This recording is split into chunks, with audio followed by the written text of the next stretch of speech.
Access granted.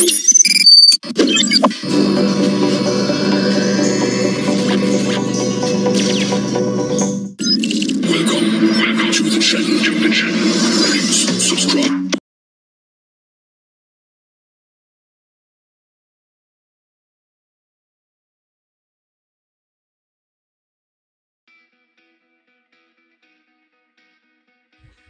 It's 1975.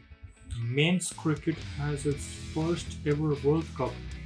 The West Indies, a team consisting of lethal killer bowlers and some stylish batsmen, emerged as the first ever World Cup champions, staying undefeated throughout the World Cup. If that was not enough, let's go 4 years later into the future, which is 1979. The West Indies, just like 1975, emerged as the World Cup champions yet again and again, staying undefeated, successfully defending their World Cup title. In the process, the West Indies was the first team to win the World Cup, the first team to win the World Cup twice, the first team not to lose any match in 2 editions of the World Cup consecutively, and the first team to successfully defend their World Cup title. The West Indies were a force, a team to be reckoned with. They were not even a team, they were a massacre, absolute massacre for opponents. The West Indies were not just a team, it was a force, it was a massacre to be reckoned with. A nightmare for opponents, absolute nightmare. And even this was not enough. 4 years, let's go again into the future, and now it's 1983. The West Indies almost achieved the impossible. However, this time the tables turned for them. They suffered their first ever defeat in a World Cup match in 8 years. And who was it? It was India who defeated the West Indies. They first defeated West Indies in a group stage match, because all of us, a lot of people from India know that they defeated West Indies in the 1983 final. But India actually defeated West Indies even before the finals in a group stage match in the same World Cup. This was the scorecard. It's a pretty underrated victory. It's been overshadowed by the finals anyways. This is about West Indies. So the West Indies, for the first time in 8 years, suffered a defeat in the finals. They lost the 1983 final, their first ever final defeat in the World Cup. So no hat-trick of ODI World Cups for that. This was where their decline had actually started. And let me explain why. So this was the first time that West Indies failed to win the World Cup. So let's move forward some 40 years now to the future. Now it's 2023. And since then, in 4 years, the West Indies, since that day, has never won a World Cup ever again. A 50-over World Cup, I mean. Yes, they won like 2 T20 World Cups and a Champions Trophy in this time period. But let's say they are not 50-over World Cups. I'm especially talking about 50 overs. They haven't won a single 50-over World Cup. In fact, they have never even entered a final since then. Their best result was being the semi-finalists in the 1996 World Cup. It's literally unbelievable how a team which used to massacre opponents in the past, the opponents had a dream of defeating this team, and how it's now downfall into the present time that this is its situation. That a team who is not even gonna qualify for the World Cup this year. Yes, you read that right. The West Indies are not gonna be appearing in this year's World Cup, the first time in 48 years. That is the decline. The West Indies had to play the qualifiers of World Cup this year along with associate nations. Literally, the West Indies are a team which automatically qualified into the World Cup in all of these editions. That's one point. They had to play the qualifiers and lost way too much against the associate nations, crashing out of the qualification early and missing their World Cup tickets to India this year.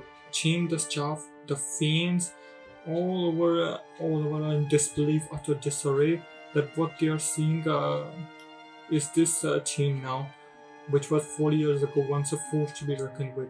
And those people who had seen West Indies lift the World Cup in their childhoods, now at probably 50 years of age or 55, now they know about this downfall because they have seen their best moments, and now they are seeing these moments. They might have a better knowledge. If that's the worst that you think, there are even worse things than this. And then let me explain this. The West Indies failed to qualify for the T20 World Cup last year, which is their best format. I mean, they were the first team to win 2 T20 World Cups. And even they failed to qualify for the Champions Trophy in 2017. And probably the World Chess Championship seems way far away from them, at least for now. This team and even their women's team and under 19s are doing below par performance. This has been the level of decline. It's also disheartening to see that for the future generations will be thinking. I mean, when I started watching cricket in 2011, and even I couldn't believe that this was the same West Indies team, which was a force 4 years ago. I couldn't believe it. It took me years to believe it. That's what will happen to the future gens also. They would find it hard to believe. Now it's reached its worst point.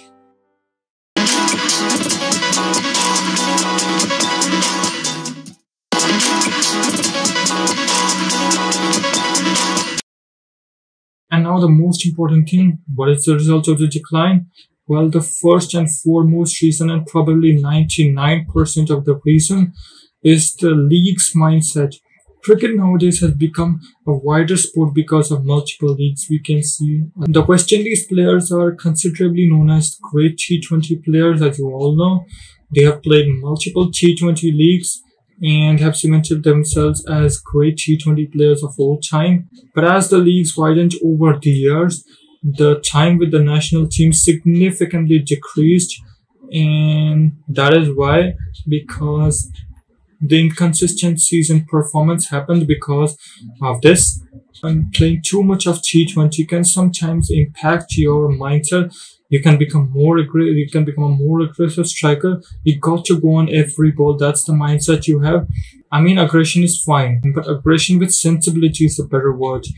You got this adrenaline mindset, and it costs you if used wrongly. And since many of the star players were absent at crucial times in their careers, and since a lot of times in the absence of star players, the management had to bring the replacements. First let them give the time to groom properly. I mean, you can't fill someone's shoes out so quickly. It takes time. And many of the star players haven't played Test cricket, which is the real format, for long. Because of this, which their present Test team is just a shadow of their past now. Unfortunately, it's pretty disheartening. A team which used to rule the world is now being ruled by others. Another reason why the team might be struggling is maybe because of some infrastructural and development problems. I mean, it's possible that they currently have not picked the best players from domestics, or they aren't getting the very best of players from domestics. If you are a great team, it's because you have selected the best of players from domestics. I mean, the primary focus is the leagues, and otherwise even the crowd seats appear empty so many times, which automatically highlights to where this is going. I mean, in case of the white ball for the West Indies, the early 2010s team, which won 2 T20 World Cups and was a force in T20 cricket, just like the 70s Test team, they should have played like 200 to 300 ODIs. If they should have played like so many ODIs, 200 to 300. I mean, yes, I'm not saying that they could have become invincible like the Chess team, but they definitely would have been in a better state. And I mean, there are some players who are pretty much overshadowed because of the team's performance, like this. Kemar Roach is a highly underrated pacer who deserves way more Test scalps. He's playing since like 15 years. It's unbelievable. He's playing since 15 years. How many of you know it even? And look at this. His stats are, he's played like 80 odd Test, which is pretty low for a 15-year career. I mean, he should have got more chances. He has like 250 plus wickets. That's awesome. 11 fifers and even averages under 30. Even in ODIs, his stats aren't that bad except the average.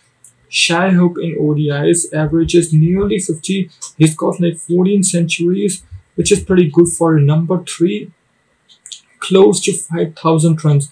I know that his strike rate is not the best, but if you are mostly the lone warrior, consistent lone warrior in the team, then what can you do more? He's even got Cricketer of the Year awards. Craig Brathwaite has been playing for 12 years. I even remember when I saw Craig Brathwaite playing in 2011. That was my early cricketing days. His test average, Craig Brathwaite's test average might not be high, but if you have watched cricket for like decades, you know what it's like. The cricket's already got a decreased competition. We barely have like 10 to 12 playing nations, and even out of these nations, only 3 to 4 feel more competitive in our respective formats. So that is why. So that is my opinion. In the introduction of World Chess Championship, I still stand by my point that it is absolutely a right move to bring some more competition into cricket, and I seriously hope that some and we really. I mean, this is also the transforming time. Let's see that if they can rise from the ashes again, and I want them to. I want every team to rise from the ashes. Who's being below par recently for years. That is why. Just my. Let's see it from the other side, because I think I only compared them based on the World Cups, but we need overall results too. I mean, New Zealand and South Africa, despite having no World Cups, are still a consistent and one of the top sides presently. So just World Cups aren't the lone factor for comparison. Overall, I'm looking at the present win-loss ratio for all formats. So let's deep dive into this topic. Firstly, in Test cricket, where the West Indies belted the opposition's home grounds, that's unimaginable.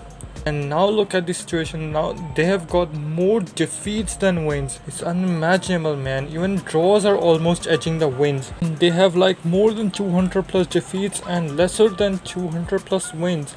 The win percentage is barely just 31%. Totally wrong signs, man. It's pretty hard to believe.